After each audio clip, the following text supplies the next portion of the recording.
Go ahead. Okay, Planning Commission is back in session. Going to move on to public hearing B, final site, final site plan number PSR 13-001 and a tentative parcel map number PPM 12-019. Categorical exemption for final site plan and tentative map to divide 10.38 acres into two parcels. In a planned development light manufacturing zone. The site is located to the south side of Avenue 120, east of State Route 99 in Pixley, April Hill. And the second action is categorical exemption consistent with CEQA to approve a final site plan. April Hill is our staff person. Good morning, Chairman Whitlatch and Commissioners. I'm April Hill, Planner 2 in County's Project Review Division. This tentative parcel map is a little bit different because of the zoning. Planned development zone requires a public review and hearing for any project. Excuse me, April. Mr. Chairman, I need to recuse myself from this project. Thank you. We'll call you back.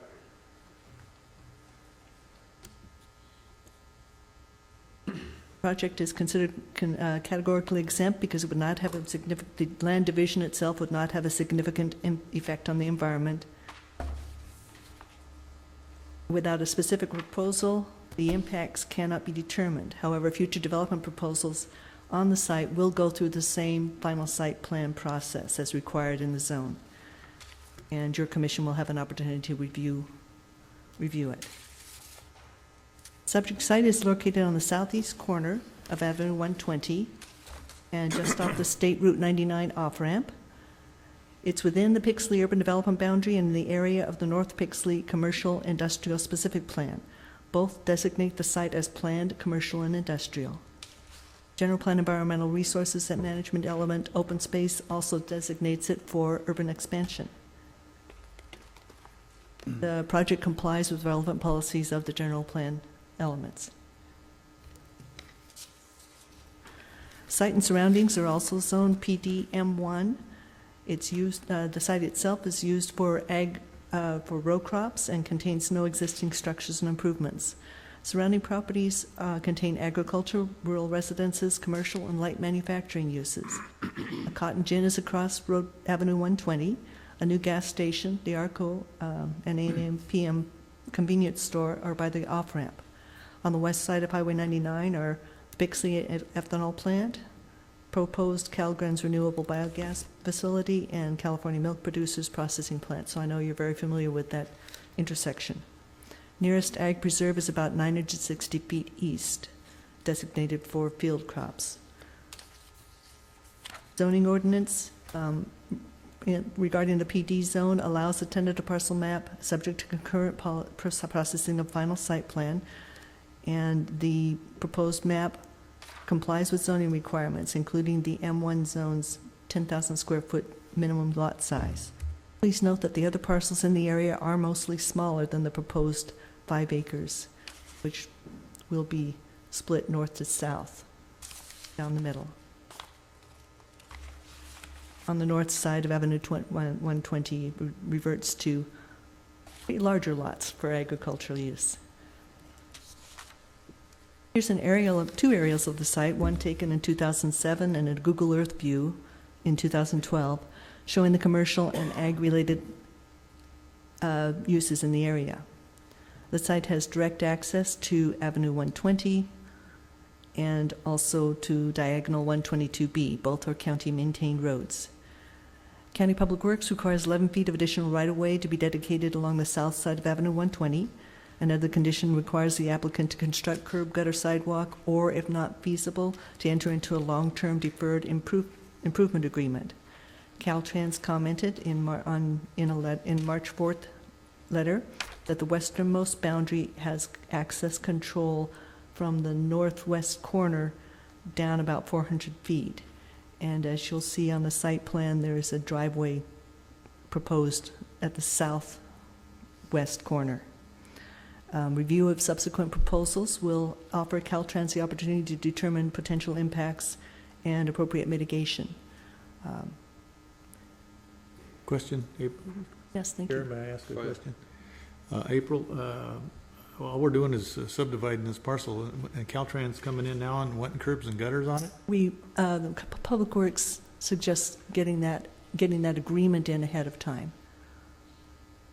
But it would Isn't be a that- deferred until the rest of the neighboring properties are required to have it too. Oh, okay, well, yeah, because I think that's a hardship on to have them put it in now, not knowing exactly what the development's gonna be on either side. Right, don't want to chew up anything on, Right. yeah, but it would be deferred. Okay.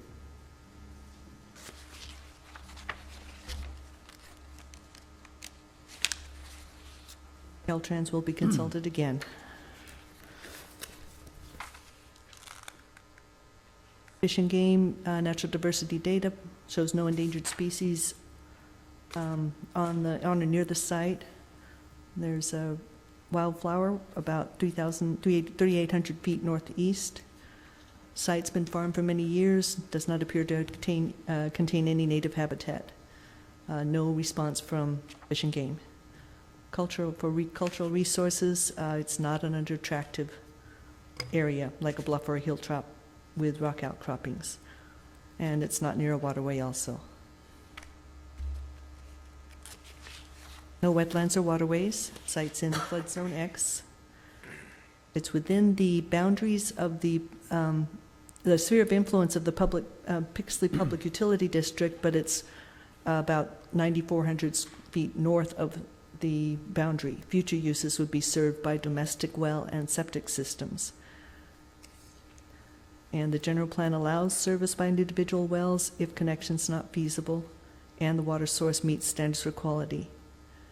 The applicant provided preliminary groundwater information from a well on a nearby property, and environmental health determined that the well yield, the total drop down, and the recovery rate were adequate.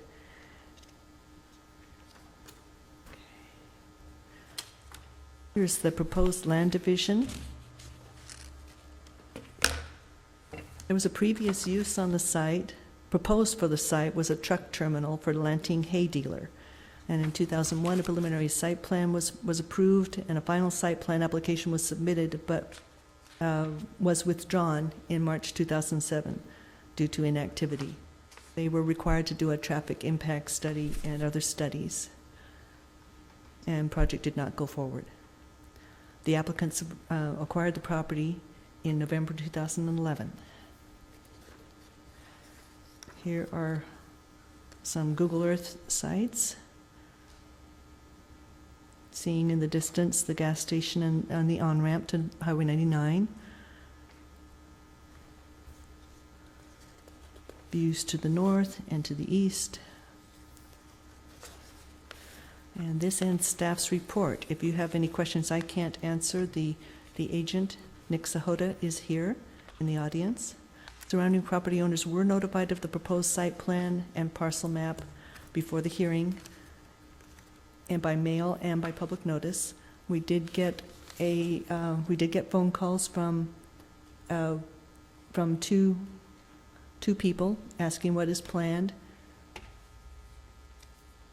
And as we said before, the future buyers will be determining what will be happening on those 2 5-acre parcels. And they must submit any of their proposals to us for review and public hearing. One of the calls was from the person who owned the property before and went through the process with Lanting Hay Dealers and was opposing. I do not know whether Mr. Magan is in the audience today. Staff's report. That's it. Doesn't get any better than that. Thank you, April. Any questions from our fellow commissioners on this? Okay, if not, I'll open the public hearing. This time, those who are in favor of the project are invited forward to come and talk about their project. Name and address for the record, Nick. Good morning, Planning Commissioner and everyone. My name is Nick Sahota. I'm with the Central Valley Engineering and Surveying, 2132 High Street, Selma, California 93662. I'm representing Mr. Diol, my client, and we are proposing to divide at this time only 10.38 acre into the two parcels. We are meeting all requirements counties ask us to do, and I'm requesting planning commissioner to approve this site plan and a tentative parcel map. If you have any question, I'll be here. Thank you. Any questions, fellow commissioners? If not, thank you very much. We'll invite you back if there's some opposition you'd like to respond to. This is a public hearing. Does anyone like who'd like to give further testimony on this project? Seeing none, I'll close the public testimony and we'll go to the staff's recommendation, which is 2 motions. Is that right? Motions. First motion would be to approve categorical exemption and conditionally approve the final site plan, PSR 13001. Someone Make like to that take motion. Have that motion? Have a second? I'll second. Okay, roll call? Gong, Yes. Millies, Yes. Elliott, Yes. Yes, Yes. Whitlatch, Yes. Aguilar. Yes. Thank you very much. Moving along to item 5. Oh, we have another. Oh, we have one more motion, I'm sorry. I'll make the motion that we approve the categorical exemption and conditionally approve tentative parcel map, PPM 12-019. We have a second, roll call? Gong, Yes. Millies, Yes. Elliott, Yes. Yes, Yes. Whitlatch, Yes. Aguilar. Yes. That means come back in. Just for the record, if I seem a little distracted, we're trying to go to a more paperless society here, and so I'm trying to use my laptop and then use the paper records, and I'm technically challenged, but anyway, we're working on it, so. Item C, a special use permit, PSP 12-046, Gary and Deborah Harper. It's a categorical exemption consistent with CEQA. We're in a project that does not have any potential for causing significant impact on the environment, and conditionally approve a special use permit 12-046. Mr. Chairman, would you wait for the 2 commissioners to return, please? Okay. Thanks. Thank you, Mel. Sorry, Nancy. I was thinking of you, really. Anyway, we're at item C, so I'm sure you've read it. So April, go ahead. That's our staff member. Good morning again. I'm April Hill, Planner 2, County's Project Review Division. Gary and Deborah Harper have requested a use permit to allow a third residence on their property, a mobile home, to house a parent. The applicant also runs his Tulare Septic, which manufactures concrete septic tanks, and they operate from this site. Project was determined to be categorically exempt regarding a project does not have a potential for causing a significant effect on the environment. Subject site's located on a 10.82 acre parcel adjacent to Palo Verde School, and which is southwest of Tulare city limits. It's in the AE 40 zone, exclusive ag, 40 acre minimum. The site's outside any urban development boundary and is governed by the Rural Valley Lands Plan.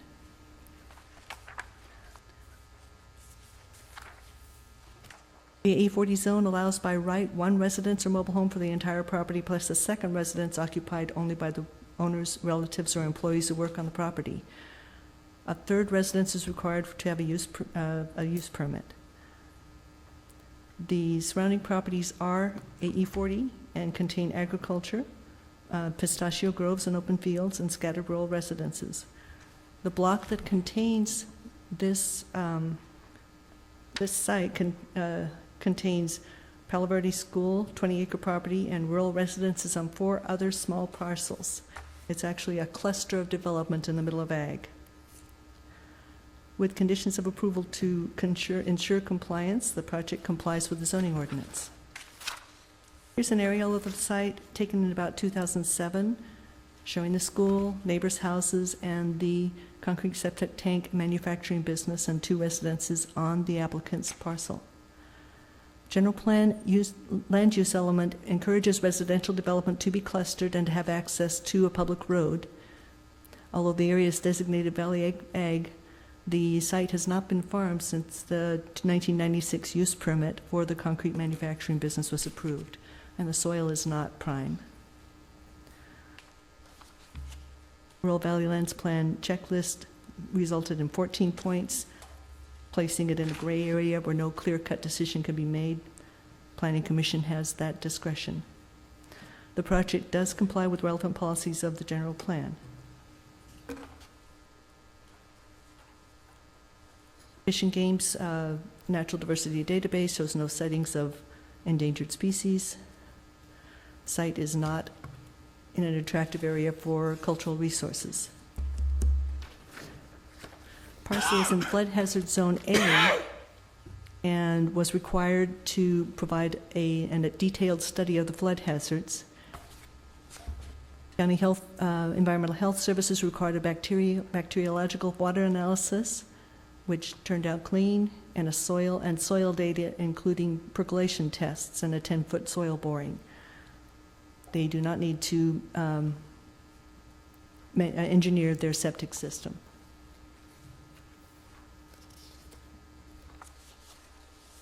Here's a site plan. On this site plan, north is to the right.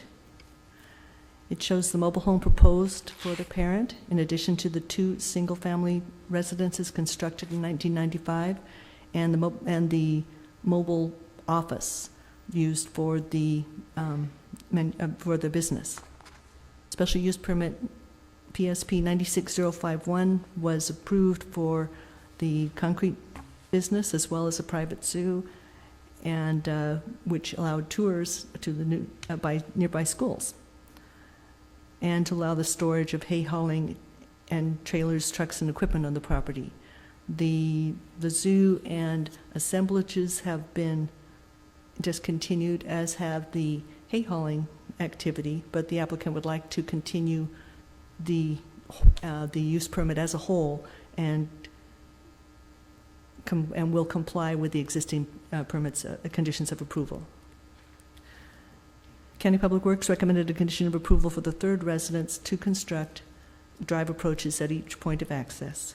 County Fire requires an adequate water supply, and a tank is ready to be installed. Here's some site photos, Google, and on site.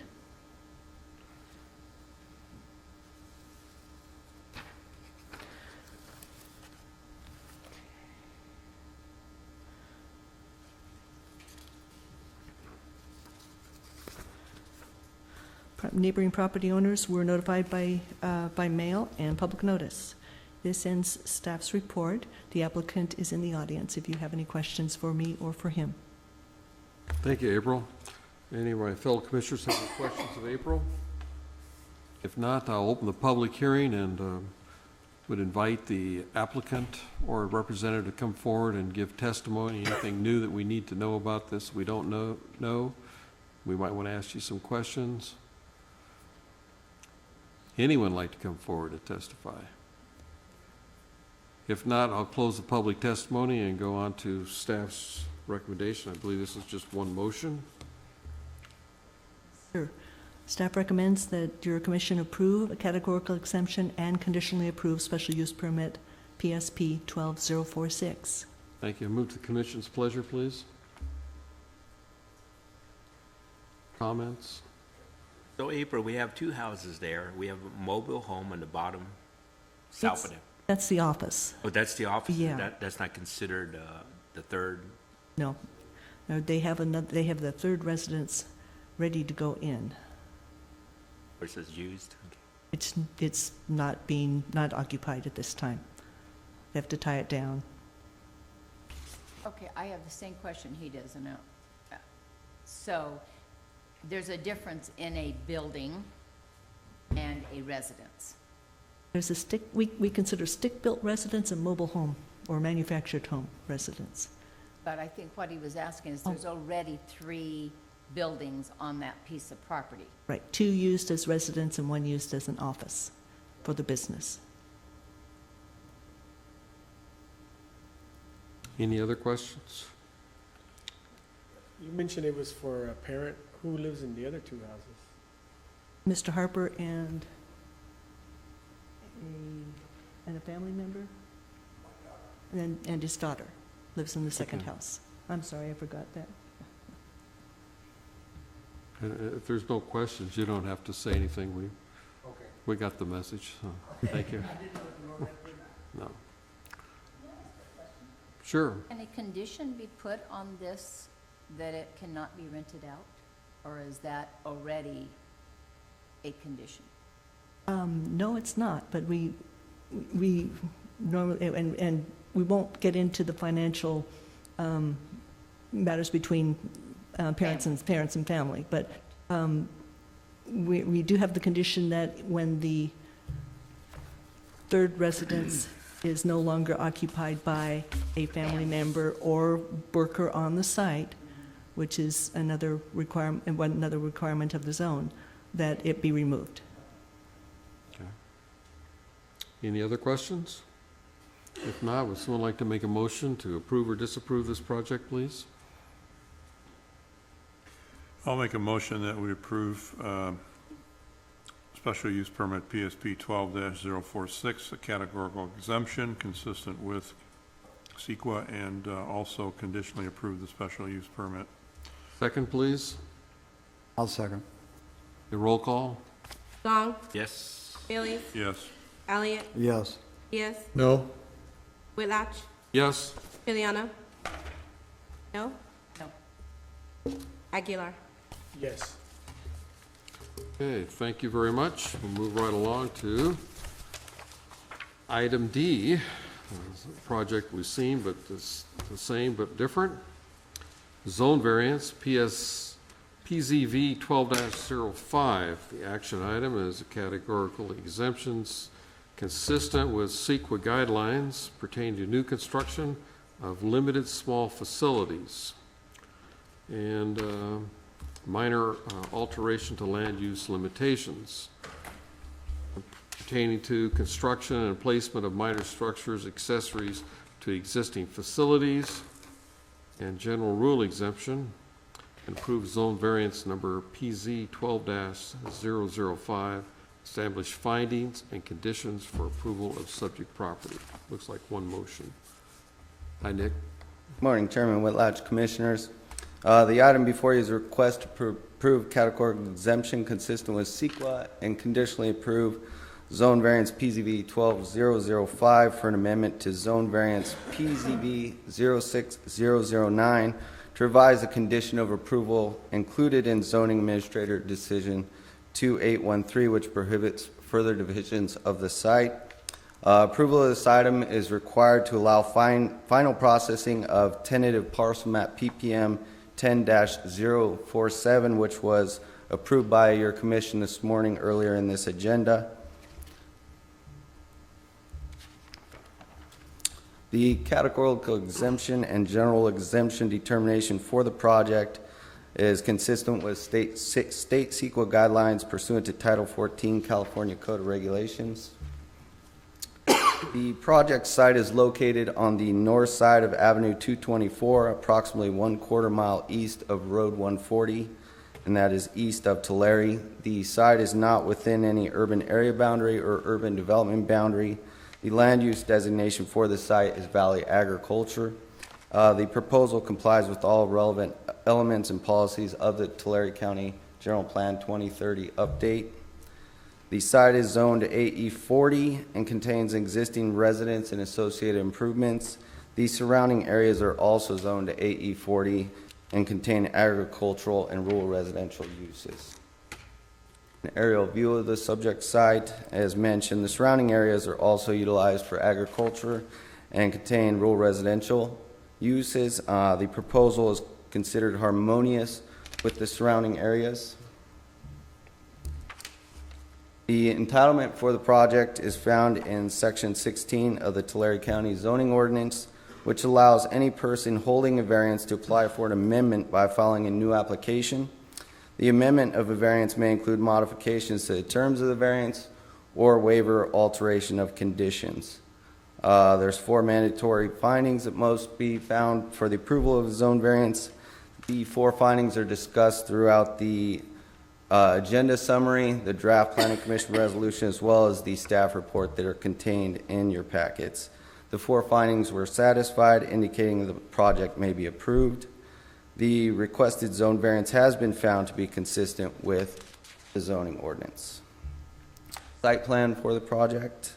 Approval of the proposed amendment to zone variance PZV 06009, as previously indicated, will allow the applicant to proceed with the final processing of tentative parcel map approved by your commission this morning for the site. The previously approved zone variance contained a condition prohibiting further divisions of the site.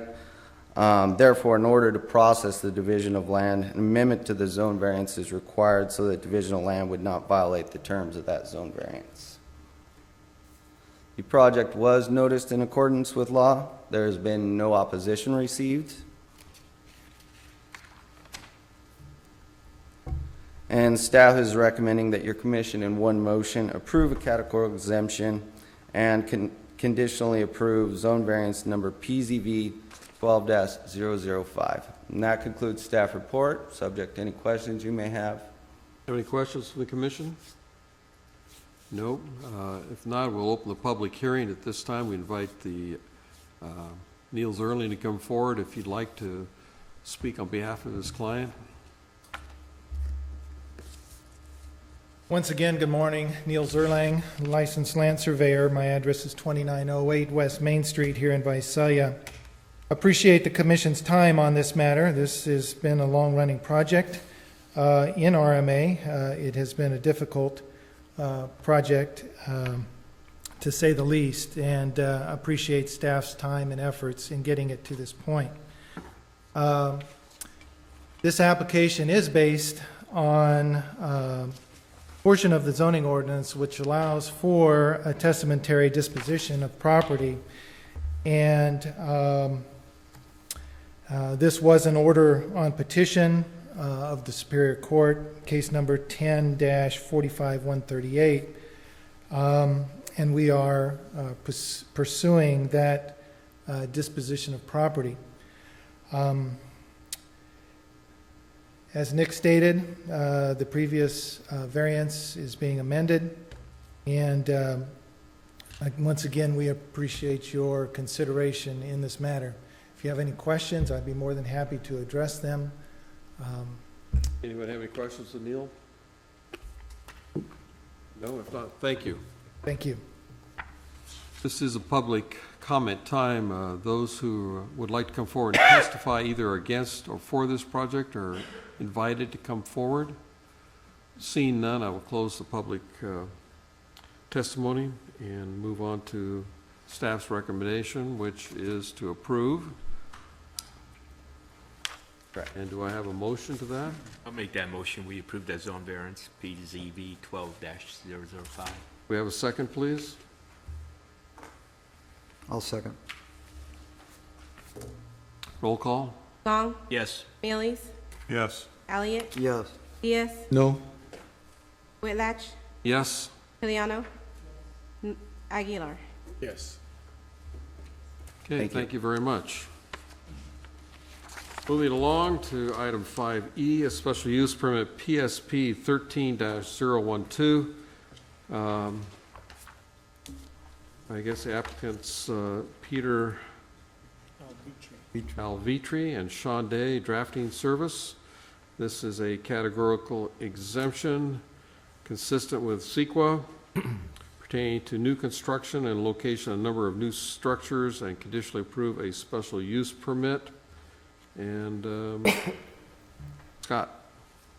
Morning, Commissioner Staff Whitlatch and Commissioners. I'm Scott Cochran, project planner for this use permit, which is establishing a third residence on the property. Today's recommended action is to approve a categorical exemption and approve the special use permit to allow a third residence on an 18-acre parcel. The project is located on the west side of Road 132, approximately a half-mile north of Avenue 352 and north of Visalia. Site plan, you enter the property over here on 352. The proposed residence is going to be here. And there's also two other residences and some greenhouses, and the remainder of the property is in agriculture.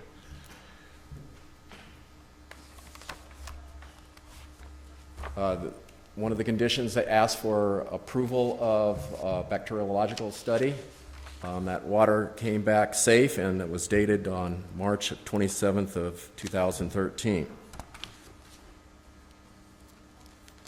Zoning map displays that's AE 40 in all directions of this property, and nothing out of the ordinary. The aerial photo demonstrates that the same agricultural activity in the area, and the housing is clustered in the small portion of the property. The CNDDB map shows no species of special concern. This project was sent to the Fish and Wildlife Services, and they gave no comments back. And as the wetlands and waterway maps demonstrate, there are no waterways and wetlands on the property. The AP map demonstrates that there's orchards and crops grown in the area, similar to what the aerial photo demonstrated.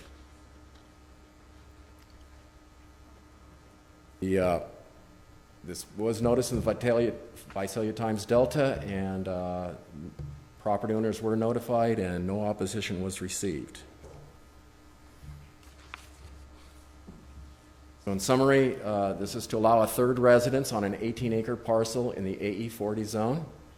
It's a categorical exemption per section 15303, class 3, construction and location of limited numbers of new small facilities or structures. Recommendations is to hold the public hearing, move to accept a categorical exemption as the appropriate environmental document, and approve special use permit subject to findings and conditions. Thank you. Fellow commissioners, do you have some questions? No, you know my feelings about putting third homes on residence, AE 40s, so. Right. Nancy? Okay. This is a public hearing at this time. The members of the public who are for the project are invited to come forward and speak at this time. Give your name and address for the record, please. Hi, my name is Sean Day, Day's Drafting Services. I'm here on behalf of the Mr. Alvitri. What they've done is there used to be an office, an old farmhouse that they had on their property, along with their existing home that they live in and another mobile home that was being used for family members or whatever. They tore down the existing old farmhouse that was their office and moved their office into the existing mobile home. Now they're wanting to put in a third residence or a third structure for their daughter and son-in-law. So there was already 3 on there. They got rid of one because it was old and termite and asbestos and all that stuff, and got all the permits and everything the way they're supposed to. And now they just want to put a mobile home back in for their son-in-law and daughter. And if you got any other questions, Did you get an asbestos removal permit? Yes, they did. Okay, I'm just checking. And that all went through the county, and yeah, they did that too. I have a question, Mr. Chair. Go ahead. You say that this third building is to be used as an office, or is there really 3 residences? The new one is a residence. It's going to be for his daughter and son-in-law. Okay, and then the original 2 residences? The other one was their home, a stick-built home. Right. And the other was another mobile home. That mobile home is now their office for their farming. And there's 2 people that use that, so. And there's 2 people that live in that? No, use it for an office. It's an office. It's Okay. So to clarify, there will be 2 residences. 2 residents and an office. And an office. Well, that's a different situation then, unless, And that was the question I asked. Yeah, okay. Thank you. Thank you. This is time for the public to come forward and comment. If you'd like to comment for or against this project, we invite you to come up at this time. Seeing none, I'll close the public testimony and move on to staff's recommendation. I think this is one motion. Is that correct, Scott? If we could, Mr. Chair, may I speak? Sure, go ahead. We could have a condition that that office be used as an office and not as a residence. I could support this. Can we add that condition? We can, I think, so someone will add that. Is that your motion? Yes. Is to, On the existing mobile oh, Yeah, the one that was, home manufacturer. from my understanding, they had an existing mobile home that was a residence that they've converted to an office now. Now, if they continue to use that as an office and not back as a residence, that would be my condition. your motion is to accept staff's recommendation and that the mobile home which is being used as an office, which should only be used as an office and would not Be used as a residence. Residence. Again, yes. Mr. Chairman, may I just suggest, would you inquire of the applicant or the agent as to concurrence with that modified condition? He just moved his head up and down, yes. So that's a yes on the record? Yes, it's a Thank yes you. on the record Thank you. from the motion of the applicant's head. So we're Got that gonna have motion? two motions on this? Just one. Just the one? And I Okay. second that motion. Well, I second that. can I finish? I'll just finish it off there if you don't mind. And then I'll move to approve the special use permit subject to findings and conditions. Roll call, and we have a Tom? second from Nancy. I'll second and say yes. Gong, Yes. Bailey, Yes. Elliott, Yes. Diaz, Yes. Whitlatch, Yes. Piliano, Yes. Aguilar. Yes. Okay, we'll move along to item 5F, special use permit, PSP 12-034, Mountain View Cold Storage. It's a general rule exemption consistent with CEQA, which applies only to projects that will not pose a significant threat on the environment, and conditionally approved special use permit, PSP 12-034. Good morning. I found it quicker than you did. How's that? Actually, I made it through that last one without having to use the paper, so you guys are almost have me trained. This is Mountain View Cold Storage. Find the little icon, oh, there, is that?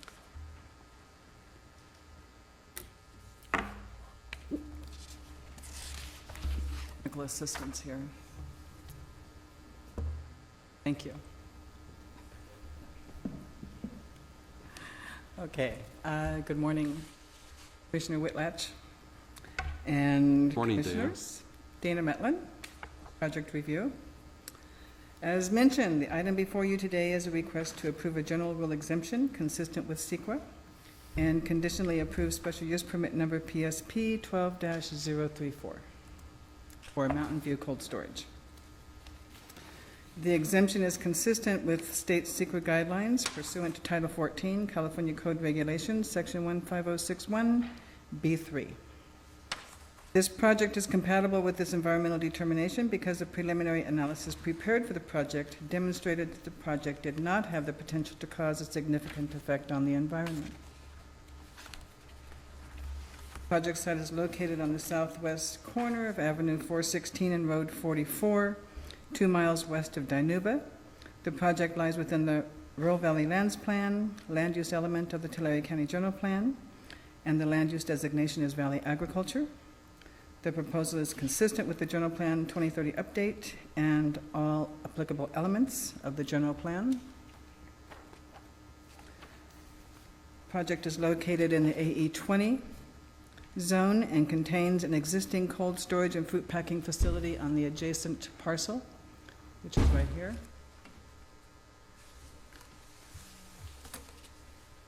That parcel contains 114,000 square feet of cold storage, packing, office space, stormwater retention basin, and septic system. The proposed expansion is onto this adjacent parcel right here. That's 11.5 acres, and it currently contains a truck parking area, truck scale orchard, and 3 modular office trailers 2 of which will be removed upon completion of the proposed 5,000 square foot metal office building. The surrounding properties are all zoned AE20, and rural residences and agriculture. Entitlement for this project is found in section 9.6E.22 of the zoning ordinance, which allows agricultural service establishments in the AE20 zone, subject to approval of a special use permit. An aerial view. The parcel, as I mentioned, the parcel on the west side here is the existing cold storage facility, and the expansion will occur on this parcel. Surrounding properties are agricultural and rural residences.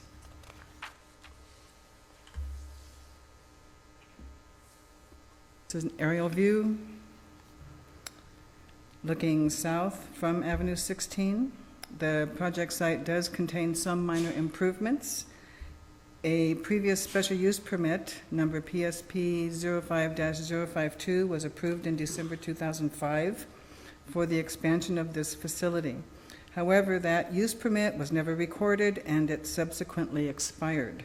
The applicant was unaware of the expiration of this permit and has already expanded onto the adjacent parcel by adding a truck scale and 3 modular office trailers.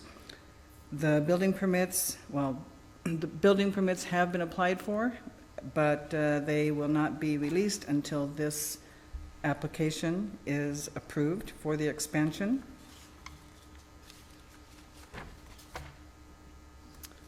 This is the site plan, looking north. As mentioned, this project is the expansion of an existing cold storage and fruit packing facility onto the adjacent 11.5 acre parcel.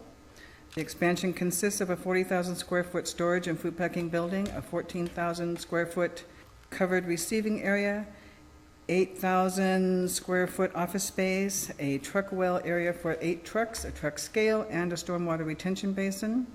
There are approximately 100 employees working in 2 shifts. During the peak season, May through October, the facility operates Monday through Saturday and occasionally on Sunday from 6 a.m. to 11 p.m. During the off-season, which is November to April, the facility operates Monday through Friday, 7 a.m. to 5 p.m. This expansion will not increase the number of employees or the truck trips at the project site. This is a view from the north side of the parcel from Avenue 416. And this project was noticed according to the law, and staff's recommendation is to approve the general rule exemption and conditionally approve special use permit number PSP 12-034. And that concludes staff's report. Have any I questions? notice you have a long list of all the sites in Tulare County that have some environmental issues. Is that just to make sure this site didn't have an issue, or did I miss it did have an issue? The soil contamination? Oh, that is a standard question that is asked of the applicant, and that staff does research on to determine whether or not there have been any previous environmental accidents, spills on the site, and it's just a standard review process. Okay.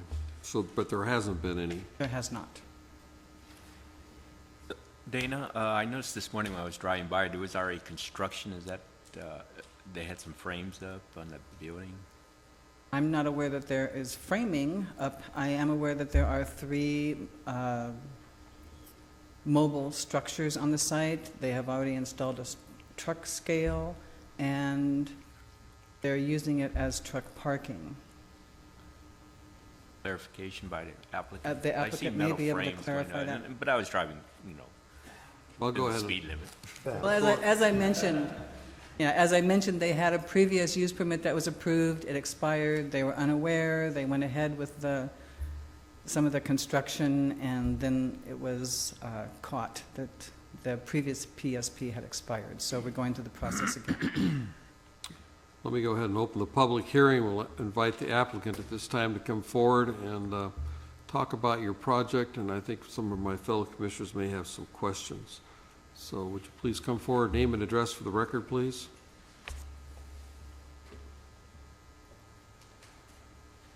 Good morning. My name is Matthew Rocha.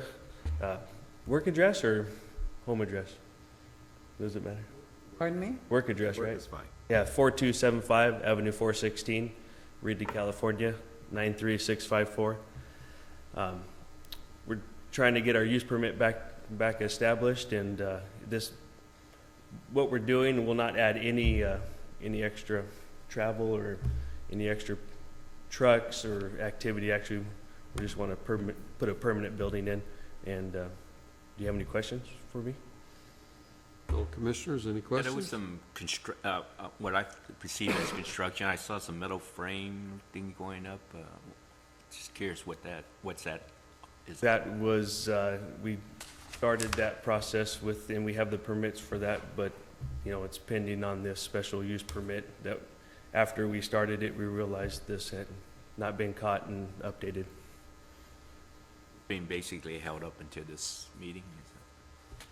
Yes. Thank you very much. Thank you. Anyone else like to come forward and testify for or against this project? Seeing none, I'll close the public testimony and go to staff's recommendation, which I believe is one action. What we see up there on the screen to approve. Do I have a motion to approve this project? I'll make the motion. We approve special permit PSP 12034. Do I have a second, please? Second that motion. Roll call? Gong, Yes. Bailey's, Yes. Elliott, Yes. Diaz, Yes. Whitlatch, Yes. Juliano, Aguilar. Yes. Mr. Chairman, we have the last item on the agenda, which may take some time. Perhaps you want to consider taking a short break before we start that item. Everyone can get set up.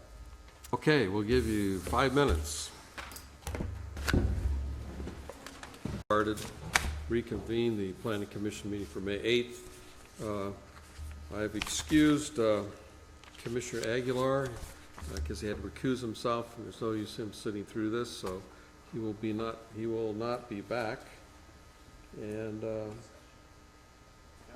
we're in session. County council is not with us. But they can get going, they can put the pretty pictures up on the wall. Our county council is back. So our staff person is?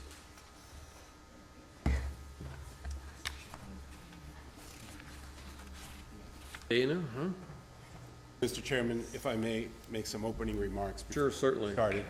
Could you turn to the first slide, perhaps, Dana? Second slide? Is there a second slide? Thank you. What I'd like to do is just outline the process that staff is going to be following this morning. I will provide just a very short overview. Then Hector Guerra, the Chief Environmental Planner, will be reviewing the responses to the comments of the proponents of the project. Thereafter, Aaron Bach, project planner, will be reviewing the responses to comments relating to council representing the adjacent vineyard. Then following Mr. Bach, Sung Kwan, project planner, will be providing the responses to the comments of the other representative of the adjacent vineyard. And then Dana Metlin will be reviewing for you the revised conditions of approval that are being suggested as a result of the information that was provided during the last public hearing. And then I will return to walk through the recommendation for this project. It should not be as lengthy as the public hearing occurred last time, but for the record, we need to methodically go through this process. Okay, we're ready, start. Michael?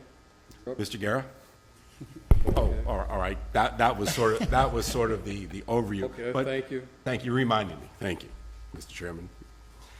We did receive yesterday and today 2 letters. One dated May 7, 2013, from the law firm Wanger, Jones, and Helsley, representing Sundale, and today we received a letter May 8th from Stoll Reeves representing the project applicant Harvest Power. I believe that these letters will be reviewed during the course of responses being provided by staff this morning. However, we will be recommending that both of these letters be received by you as part of the record. However, our review of them thus far appears to indicate that there is no new significant information being provided. However, we do ask that they be received as part of the record. I'll acknowledge that we've received these documents. Thank you. Mr. Guerra? Thank you so much, Michael. Good morning, Chairman, members of the Planning Commission, members of the public. Thank you for attending today's continued hearing. What I'll do is I'm just going to go briefly over the comments that were provided by the applicant. They're not going to be, my responses are not going to be lengthy at all, and they're basically clarification of acknowledgement of receipt. So the applicant obviously came up to support their project and speak on behalf of the benefits of the project. They noted some clarifications, if you all recall, that were here throughout the hearing.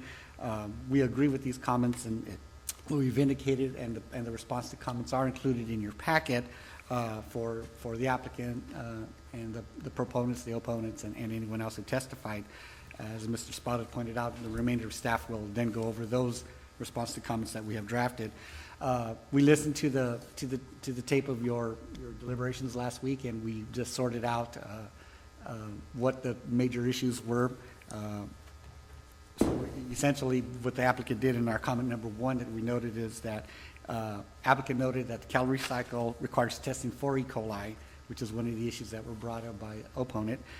They test for salmonella and they test for heavy metals. We did indeed concur and agree with this determination. We spoke with the local enforcement agency representative, Mr. Keith Yankee, and he confirmed that this indeed is part of the permit requirement. Comment number 2 was essentially applicant providing expert testimony by their surveyor indicating that the project site indeed encompasses 36 acres. We accept this survey, we accept the qualifications of the surveyor, and as such we have agreement that the project area is indeed 36 acres. The third comment that we noted was it was essentially a statement by legal counsel representing the applicant, and that I'll just go ahead and read what we noted. Their counsel indicated there's no new significant information was provided. Evidence that we provided is fact or expert opinion based on fact, and no additional facts, however, were provided by the opponent. Harvest Power has tried to work with the adjacent business to resolve any potential issues. Numerous controls exist to limit dust exposure. Additional baseline did not present significant impacts. The 30-day review period, as approved by the State Clearinghouse Office of Planning and Research, is adequate and is appropriate. That the site is less than 40 acres as specified by the surveyor, it is indeed 36 acres. That the odor analysis is adequate, and that the assessment of the odors may be significant and unavoidable, which has been noted in the environmental impact report. We did consider that as a conservative approach, because we know when you look at the cumulative, you have not only the project site, but you'll also have decent odor emitters. So we agree with this comment and we accepted it based on what they provided. That pretty much concludes what we were able to summarize for you, the information brought about, the testimony provided by the applicant. So that concludes my component, and I'll ask Mr. Bach to step forward in response to WJH's comments. Thank you, Hector. Aaron Bach, Planner 4, Tulare County, Commission. Thank you, Hector. We would first like to discuss WJH's comments that were made on April 24th. Staff has responded to these in attachment E to the resolution which is before you, and that was prepared last week for you. This included changes to the resolution. Staff spent some time clarifying those for the Commission. The analysis and components of the FEIR that was provided to the Planning Commission, including clarifying the conditions of approval in order to address WJH's and Sundale Vineyards' concerns and limit any confusion in the future. So I'll start by addressing Timothy Jones from WJH's comments made on April 24th. These were in the first comment before you made in regard to the manure's impact to the Primus certification held by Sundale Vineyards. Staff thanks Timothy Jones and WJH for their comments and would like to generally clarify how the effects of manure, dust, and potentially E. coli or any other pathogen are eliminated in a process that CalRecycle and the Air District requires currently on the composting facility, which are the same conditions that will be required in the future. So nothing's changed. Both CalRecycle's rules and the Air District's are cited in mitigation measures and spelled out throughout the various chapters of the FEIR. Like I just stated, the agency's regulations are not going to be impacted by adding new manure or new green waste. They will generally stay the same for this site. And the agencies responded to our letters by stating that they would also include they will include revised mitigation measures through the permits that they already hold on this project. Secondly, staff found WJH's comments to be speculative under CEQA and not based on any expert quantitative analysis. However, to waylay any speculative concerns that have been raised by these comments, staff would like to alliterate the process that CalRecycle and the Air District requires for the composting of manure. Staff understands that E. coli is common bacteria found in nature and found in manure and can come from several sources, including Sundale's own personnel. Meanwhile, CalRecycle requires E. coli testing on all their composting facilities, and these processes are set up to reduce the impact from pathogens on surrounding areas. In addition, the Air District's moisture content policies further reduce the chance for any manure-related fugitive dust to impact Sundale. E. coli is eliminated at 130 degrees. Composting temperatures per CalRecycle regulations require compost to stay at 130 degrees for 15 days. Per the latest tests for this Harvest Power facility, the temperatures range between 146 to 160 degrees, in fact, for over 15 days. These permits that are required by the Air District to condition the project to actually achieve these temperatures are highlighted in the air quality chapter of the FEIR. The Air District under Rule 4565 is designed to specifically regulate volatile organic compounds. These compounds are much finer grade than the manure and E. coli that is already being mitigated for. Rule 4565 requires moisture content to be around 40 to 70%, and as we stated last week, it generally ranges around 50, and also have a range of around 150 degrees to eliminate dust and pathogens. Under the Air District dust control measures, they also track and require that the speeds are maintained on the site to 5 miles per hour, that the loads are either have a sufficient freeboard, that dust does not go over the sides, and require moisture or tarping to prevent dust. Staff's good faith effort to find other information from the USDA and even under Primus suggests there are no other protocols to suggest that Harvest is not doing all that is possible to eliminate E. coli, and since WJH did not enter any expert testimony or evidence in the record to state otherwise, staff is not required to consider speculative information further. The second point Mr. Tim Jones made was in regards to the diminution in value. Neither staff nor WJH are experts in crop valuation, but based on Tim's comments and the lack of evidence in the record, again, staff finds the comments on value too speculative to address under this FEIR. The example of Odwalla that he brought up is troubling and misplaced because the FDA, who has no bearing on this case, found Odwalla sold unpasteurized products with improper sanitation procedures in their manufacturing plant that led to E. coli. Insight in the previous SEMERS report, which is in the record, clearly states that fugitive dust, PM10, is regulated to less than significant, and that the SEMERS report clearly states uncertainty as to the source of any dust, whether being blown in from the outside, from the vineyard themselves, or from the feedlot, but they are certain the project is not a significant source. The next point goes a little bit further as regards to speculation. That was the perception of E. coli. The effect of E. coli on crops value due to perception is again too speculative for staff to analyze. However, we can't comment on it. Since the speculative loss of value due to the remote chance of finding E. coli is questionable, much less perception of the potential for a loss may or may not come to pass, is more than CEQA requires that a lead agency consider, and therefore we did not consider it further. The fourth point Mr. Tim Jones made was in regards to the 30-day review versus the 45-day review period. Even after Hector's explanation last time, Tim still thought the shortened circulation time frame was inappropriate.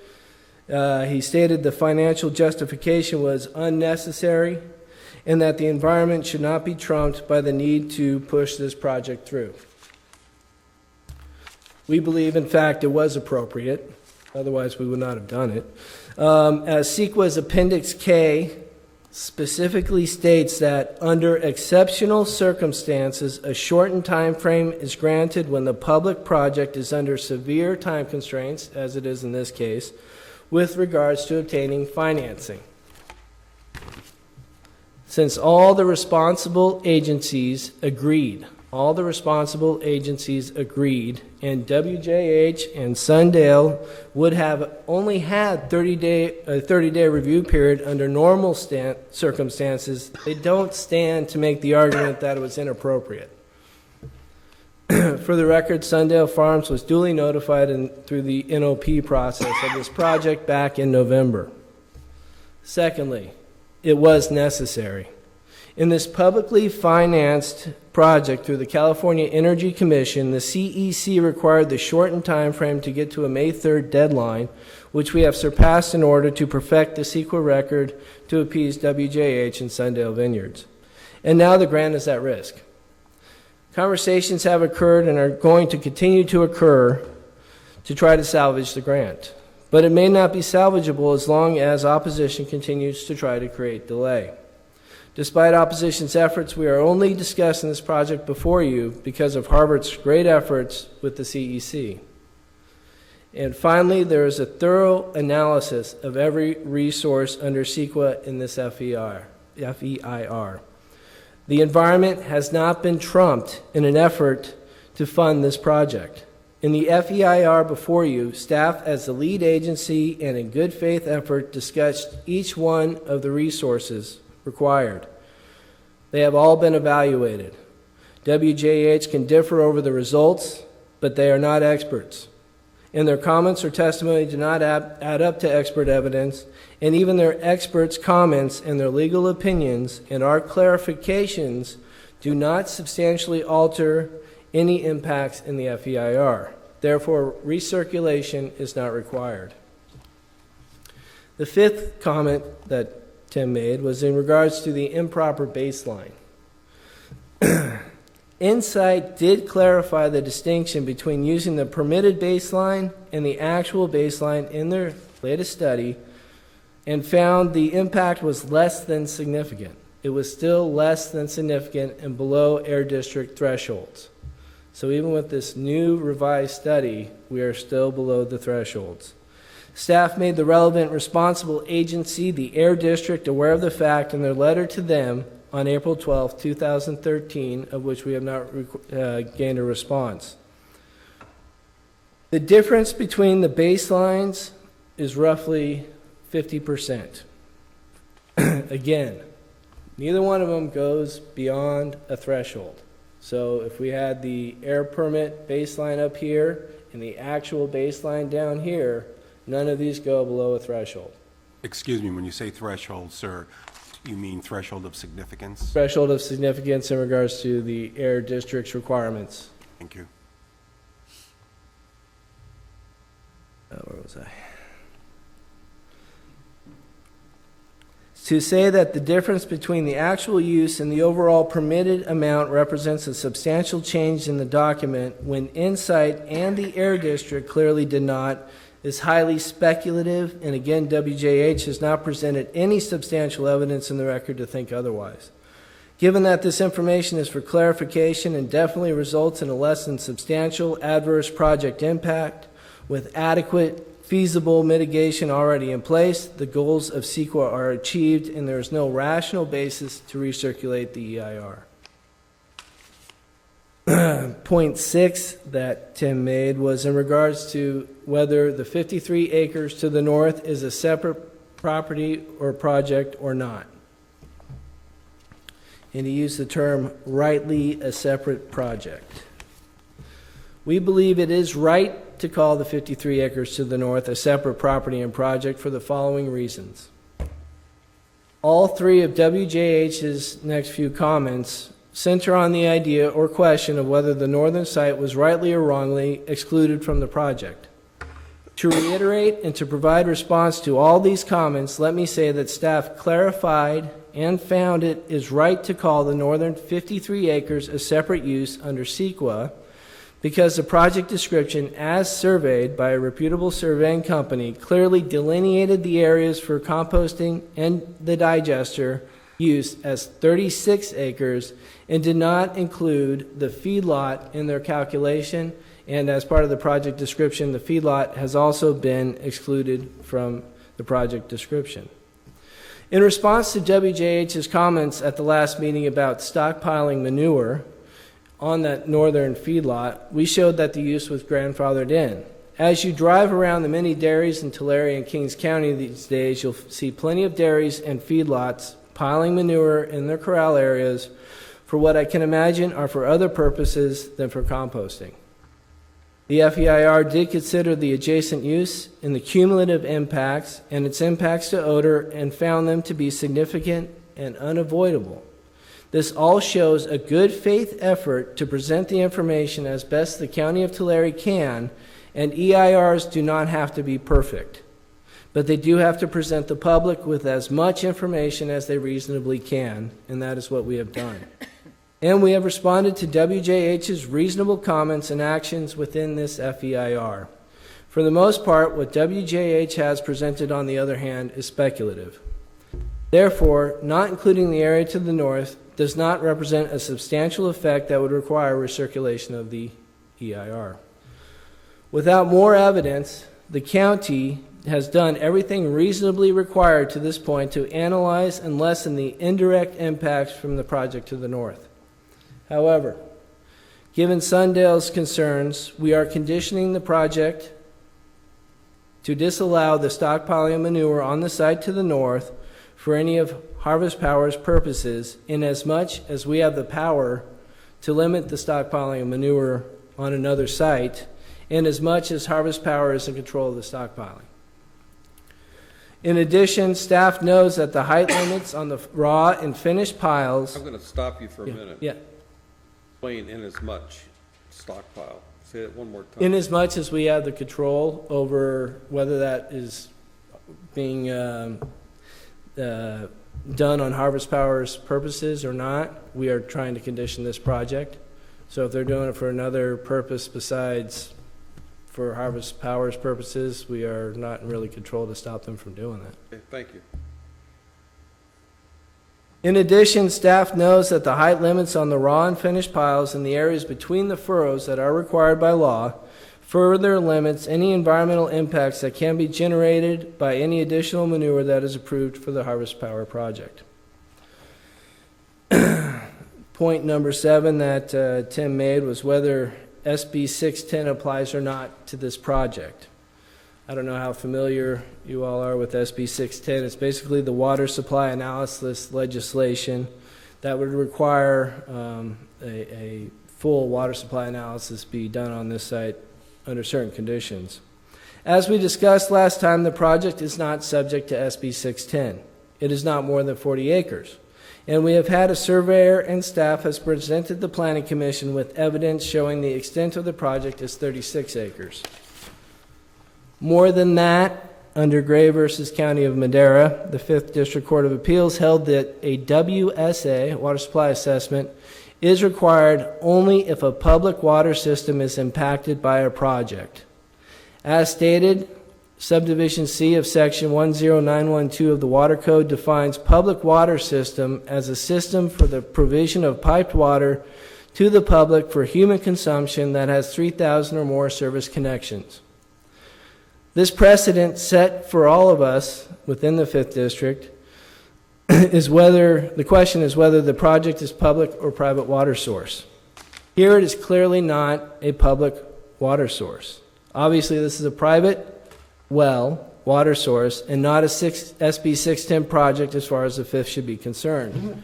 Finally, under what is tantamount to a SB 610 Section 1091 determination in the environmental setting to the hydrology section in Chapter 3.9 of the FEIR, in finding a public water source, the county determined that there were several irrigation districts who could supply water.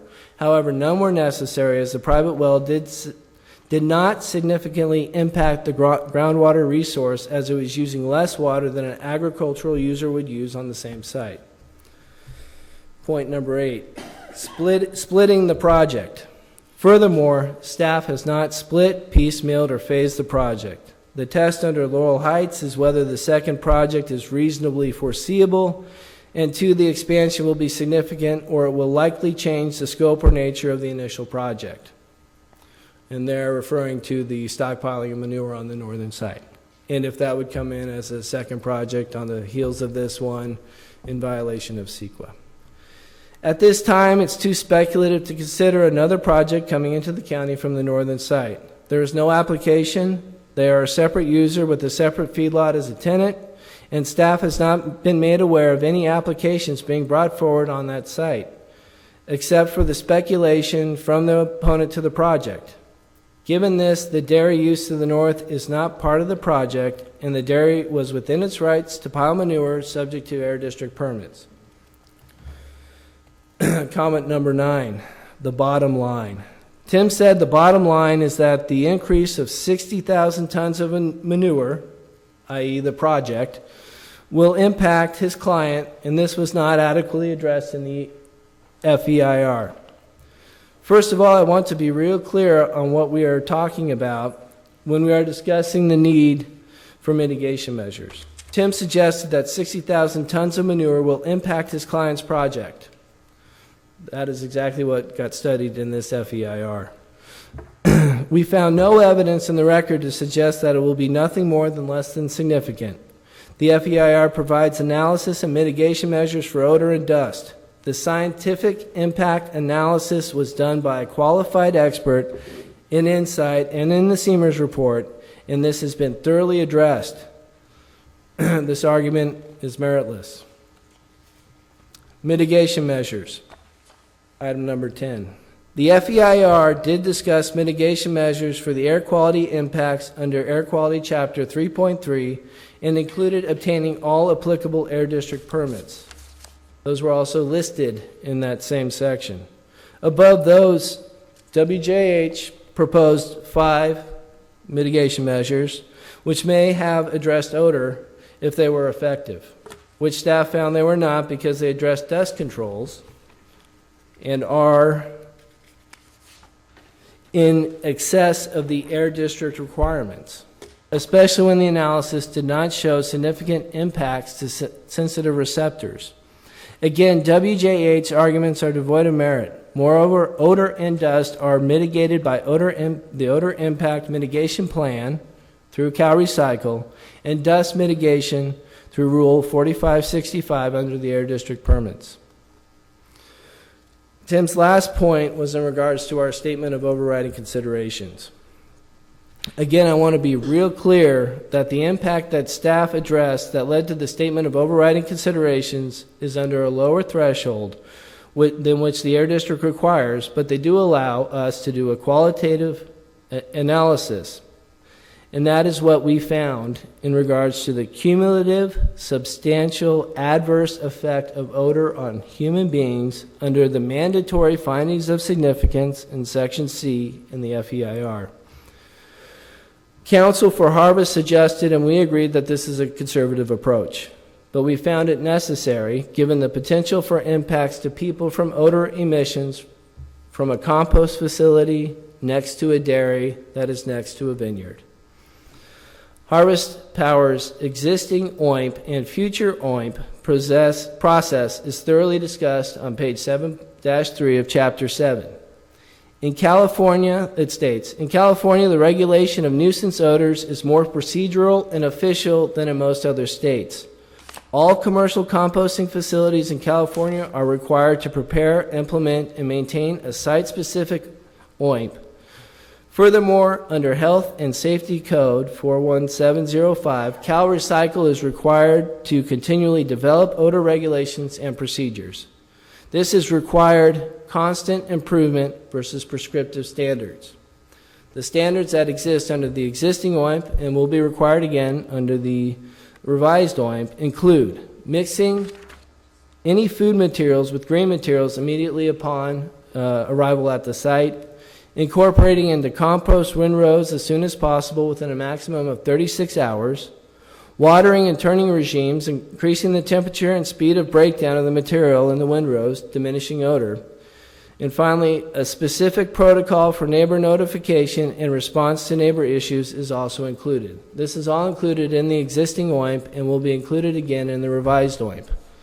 In other words, the OIMP is the best mitigation measure out there to reduce odors. But the odors we are talking about, instead of to a sensitive receptor, a school, or a large group of people, is in regards to a single human being under the mandatory findings of significance. And that's what we found significant and unavoidable. So when Tim talks about mitigation measures in regards to more dust control, we don't know how far those would go. And in fact, the FEIR concluded that Harvest Power project, including the feedlot to the north and with the general agricultural uses surrounding the project, that the odors from the composting, green waste, and manure have the potential to impact persons on or off the site, and no feasible mitigation measures exist to stop this. Moreover, the infeasible measures that are part of the statement of overriding consideration, which Tim said we failed to state, in the attached resolution are part of Air District Rule 4565 and are cited in the Vanderkoy Dairy Supplemental EIR and also on page 7-4 of the FEIR for anyone's review if they so require it. These infeasible mitigation measures include covering the facility and biofiltering the odors. They also include freestall covering and biofiltration. And finally, aerobic lagoon mechanical aeration tantamount to digestion. All three of these suggested mitigation measures are under Rule 4565, and again, I want to be real clear that the Air District specifically found them to be effective but infeasible. These were specifically found infeasible in the FEIR and were considered in the Statement of Overriding Considerations in the FEIR. Therefore, the issue of sufficient mitigation and the procedural determination of the adequacy of the findings in regards to the Statement of Overriding Consideration have been addressed thoroughly, and WJH's suggested issues regarding mitigation measures are without merit. Thank you. I'd like to turn it over to Sun Quan at this time. Sure. Please come forward. Good morning, Chair Whitlatch and Commissioners. My name is Sung Kwan, Planner 4. I'm going to quickly go over our responses to Mr. Clarence Robbins' comments. Comment 1, Mr. Robbins claims that there are instances where he can see dust from their office and the dust apparently goes up 100 to 200 feet in the air. Our response is that it may be difficult for him to actually know where the origination of the dust is, especially if he sees it from his office, which is near the Sundale School. Mr. Robbins also said that there are existing sprinklers on site that can mitigate the dust, so we agree with that. The second comment, Mr. Robbins claims that the composting operation was not a problem, but with certification and testing, he was a little bit concerned about manure. The composting operation is already permitted for manure, and it seems that the certification and testing is really more of a perceptual concern rather than anything that's based on evidence, because he hasn't provided any evidence to staff. Comment number 3, Mr. Robbins noted that he met with Mr. Sam Monaco, Regional Vice President, and they had discussions, and we believe that that's a private issue. It's not something that concerns us in terms of the use permit or the EIR. Comment number 4, watering the road have happened outside the fence line. Again, that's also a private issue. That road, it is our understanding, belongs to Harvest Power, and they are allowed to water the road whenever they feel like. And if it is an issue, I believe that they have discussed it with the neighboring vineyard. Mr. Robbins notes that there are odors that can be detected at the Sundale School. There are existing odors from the adjacent feedlot, so although there may be odors from the project, it's hard to differentiate which odors are coming from where. We also acknowledge that this is an override, an impact that's unavoidable, and so we have recommended a statement of overriding considerations. Mr. Robbins noted that Sundale Vineyard surrounds the project site on all sides. We agree with that, except that to the north of our project, the feedlot is there, and so there's the northern portion of their vineyards is to the north of the feedlot. Mr. Robbins noted that there are spiders in grapes.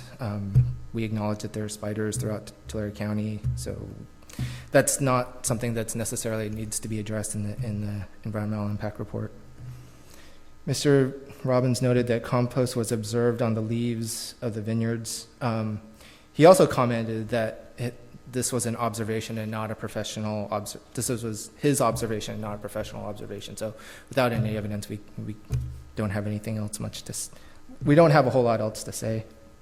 Mr. Robbins noted that testing occurred last year, but Mr. Robbins did not provide any of the test results. Mr. Robbins noted that Sundale Vineyards covered up to 20 rows of the vineyards with plastic, and staff has no response on how Sundale Vineyards manages their agricultural practices. There's many agricultural practices where they do cover just because of ambient environmental conditions, not necessarily adjacent land uses. Mr. Robbins claimed that Lover's Lane is being darkened by manure, not dirt or rocks. Again, this was based on a photograph. He didn't provide any independent testing, so we don't have any further comments. Mr. Robbins claims that he's not sure, but he believes that the manure is not 40% wet. According to the Valley Tech testing report, the compost piles had a minimum moisture content of 49% or more. So there is evidence in the record to show that the moisture content is higher than 40%. Mr. Robbins claims that dust comes from trucks, and trucks could be loaded into a metal building just to reduce the potential dust impacts. We believe that that's an economically infeasible option. Mr. Robbins noted that the running screen does not address dust creation. He also noted that the running screen was not a source of fugitive dust, so we agree with that. Mr. Robbins has not seen whether piles of compost have been wetted down. Again, that's sort of speculative in terms of the operation, since he's saying that he has not witnessed anything. That doesn't necessarily mean it has not occurred. And with the testing report showing that the moisture content was 49% and above, we believe that there is sufficient moisture in the compost. Mr. Robbins claims that loading and dumping of materials will generate dust and could potentially impact the site. There was no conclusive evidence that there was any dust generated from the loading and dumping, and then there was also no evidence showing that any potential dust that could be created from loading and dumping was migrating. So we didn't have any evidence of that. Mr. Robbins noted that Harvest Power has a goal to get rid of 2/3 of the cattle on the adjacent feedlot. Again, that's speculative. We do not have an application of such a project, so that's not being included in our EIR. Mr. Robbins noted that Harvest Power currently has sprinklers that can be used to address the dust. This comment just reinforces that Harvest Power currently has the ability to take care of the dust. Mr. Robbins notes that there's a fly issue on the vineyards parcels to the north. And again, those vineyards are adjacent to the feedlot, not to the project site. Mr. Robbins noted that the grapes don't get washed. We don't really have a response for that, just because it's not relevant to the EIR. And then lastly, Mr. Robbins said that there was a lot of thought that went into this analysis, and staff agrees. Staff also believes that the EIR provides an adequate level of analysis for public disclosure and for the Planning Commission to certify the EIR. Thank you. Thank you very much. Now we have Dana who will review the clarifications of the conditions, and they are on page 2 of your staff report for your convenience. Yes, they are, page 2. And we did just want to clarify several conditions within the use permits. And for both permits, condition number 15, wanted to clarify that the odor management plan would be prescribed by the local enforcement agency.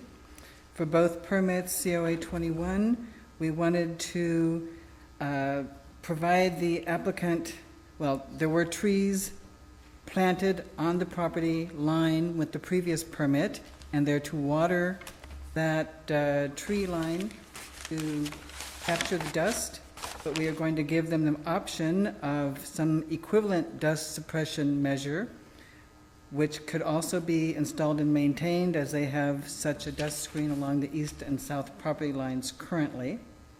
For both permits, condition of approval number 58, the applicant shall obtain and comply with all Regional Water Quality Control Board permit requirements. For PSP 09075, condition number 61, and PSP 12039, condition number 58, the project's stormwater runoff will comply with all applicable RWQCB permits, and the facilities will comply with all applicable upgrades under the existing and future rules and regulations of the RWQCB. For PSP 12039, condition number 27, we want to clarify that the site will receive agricultural waste. For PSP 09075, condition number 28, we want to clarify that the project site will receive agricultural material and food waste and fats and oils and grease, etc. And for PSP 09075, condition number 65, and PSP 12039, condition 62, we have added that Harvest Power shall not accept any manure from the feedlot, which is adjacent to the project on the north, that was not generated at a location other than the feedlot. Very good, thank you, Mr. Chairman. I'd like to suggest one further clarification with regard to permit PSP 0907561 and PSP 12-039 COA 58. It's sort of in the middle of the page where the language reads that will comply, that should be adjusted to shall comply, just for further clarification. Okay, thank you. Do we have the recommendation slide? We do. Very good. All right, thank you very much. The matter is returned to me, and what I'd like to do, Mr. Chairman, before you begin your discussion, is walk you through the recommendation, and essentially, the recommendation is as follows. To hold the continued public hearing, but please note that the public comment period was closed, and in conjunction with that, we will suggest, however, that the two letters from legal counsel for both sides be admitted for your consideration. Secondly, we are recommending that you certify and adopt the final environmental impact report as being adequate and in compliance with the California Environmental Quality Act and the state CEQA guidelines, that you adopt the CEQA findings, adopt the statement of overriding considerations, and adopt the mitigation monitoring and reporting program for special use permits PSP 09-075 and PSP 12-039. In addition, that you conditionally approve special use permit PSP 09-075 and conditionally approve special use permit PSP 12-039. That concludes the recommendation. Thank you. So I think the public comment is still open, is that correct? Public comment period is closed. Close. However, we've suggested a modification that you admit the 2 letters. However, it is in your discretion if you want to take any further public comment today. But we are recommending that you move forward with the recommendation. I'm going to turn to my fellow commissioners and ask if we need to listen to any more testimony, if there's anything new, or are you ready to move ahead on this? Ready to move ahead. I would just like to make it a record that I did listen to the part of the hearing that I missed last planning commission meeting. So then, Ed, you're saying you'd like to make a motion? I will make the motion that we certify and adopt the final EIR as being adequate and in compliance with CEQA, and that we adopt the CEQA findings, adopt the statement of overriding considerations, and adopt the mitigated negative deck and reporting program for special use permits PSP 09-075 and PSP 12-039. Have a second on that, please? I second that motion. Roll call? Gong, Yes. Millies, Yes. Elliott, Yes. Diaz, Yes. Whitlatch, Yes. Juliano, Do I hear I'll move that we conditionally approve special use permit number PSP 09-075. have a second, please? Gong, Yes. Millies, Yes. Elliott, Yes. Diaz, Yes. Whitlatch, Yes. Juliano. And lastly, I'll move that we conditionally approve special use permit number PSP 12-039. Second, please? I second that. Roll call? Gong, Yes. Millies, Yes. Elliott, Yes. Diaz, Yes. Whitlatch, Yes. Juliano. Motion's carried. All our decisions, you can appeal our decisions to the Board of Supervisors, and just go next door, and you have how long? Within 10 days after your decision. 10 days from today. So, thank you for coming. Okay, moving right along, we'll move to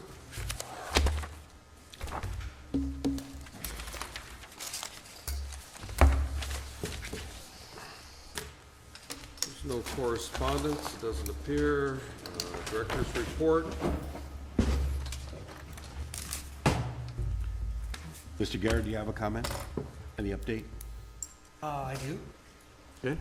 The environmental division moves on. We have started intensification of the environmental impact reports that we're working on for the Pixie Biogas project. So that one will be coming to you probably within 6 months. And then we also have initiated extensive work on a program environmental impact report that will address flooding in the North County area near the juvenile detention facility for the communities of Seville and Yedem. And we're undertaking something groundbreaking here where we're trying to incorporate a lot of mitigations that will result in a mitigation bank opportunity being formed, where we're going to restore some former natural water courses for Cottonwood Creek. That's significant because the initial project was to realign about 5,000 linear feet of the creek. We're looking to make that about 9,000 feet. That's important because when we do a wetlands delineation or we have to do a mitigation, typically to replace wetland, it's 3 or 4 to 1. I forget what the thing is. But this, what we'll do is we'll get a credit of 1 to 1. So we'll have a surplus of about 4,000 linear feet that we could use for other projects throughout Tulare County, not limited just to the county of Tulare itself.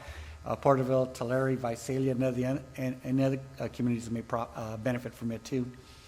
That's also important because as the County Public Works Department continues to do bridge replacements and road widening and those type of efforts where a water course may be affected, instead of paying a $150,000 per acre mitigation fee, we can then say, hey, we got linear feet over here in the north area, we'd like to credit that to this project, and that helps the county out a lot.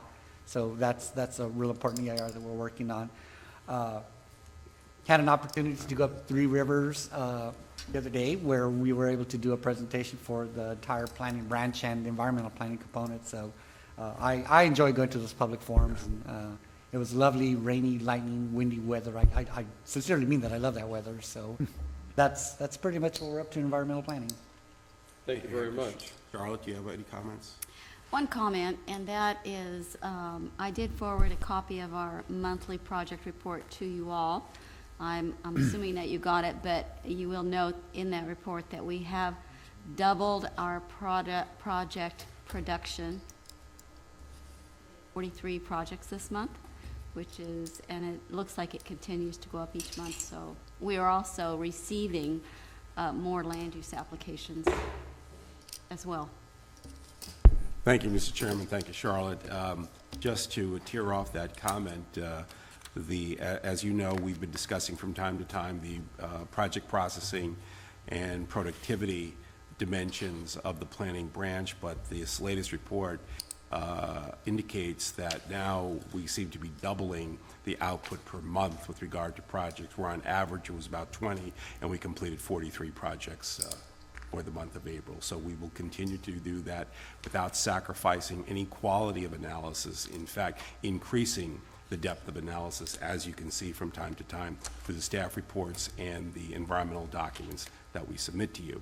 In addition, had the pleasure, at the invitation of your Commissioner Elliott, along with Chief Environmental Planner Hector Guerra, to attend the Three Rivers Community Forum the other night, and we provided the presentation dealing with the project processing aspects of the Resource Management Agency, and based upon the reception that we received and also the comments, follow-up comments from Mr. Elliott, it went very well, and we received no questions based upon our thorough, complete, and dynamic. And the time of night, too. So. Correct. The final item that I will present to you is that staff has recently completed its annual general plan update report and housing element report, and very shortly we will be providing those presentations to you to inform you as to how those very important land use vehicles are working through the system here in Tulare County.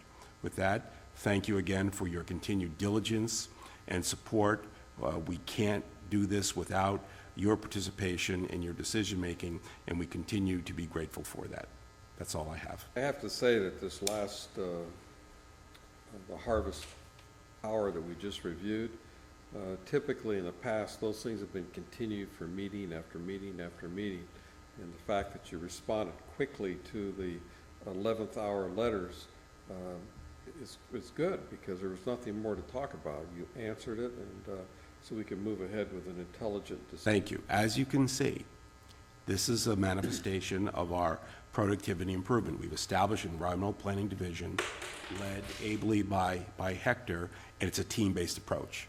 You saw how everyone was all organized, ready to go, very specific, very concise, and very relevant with regard to their comments. And that is the way we are operating, chiefly with regard to controversial projects, of which this was one. Otherwise, it would have gone on for months and still would be appealed. So the applicant can just walk next door, appeal it, and it moves on nicely and it flows correctly. So thank you for making our job a little easier. One comment, Mr. Chair? Yes. I, for one, would like to commend RMA for their diligent effort in this. The caliber of the staff report and the individuals and the information that they gave us makes it much easier for us to come to make a good decision, and I appreciate the effort in making our job a little bit easier. Thank you. Commissioner Aguilar, since he's not here, he had to leave early, and because he couldn't sit on. You guys should dock his pay 10%. For that, if there's nothing new to add, meeting adjourned.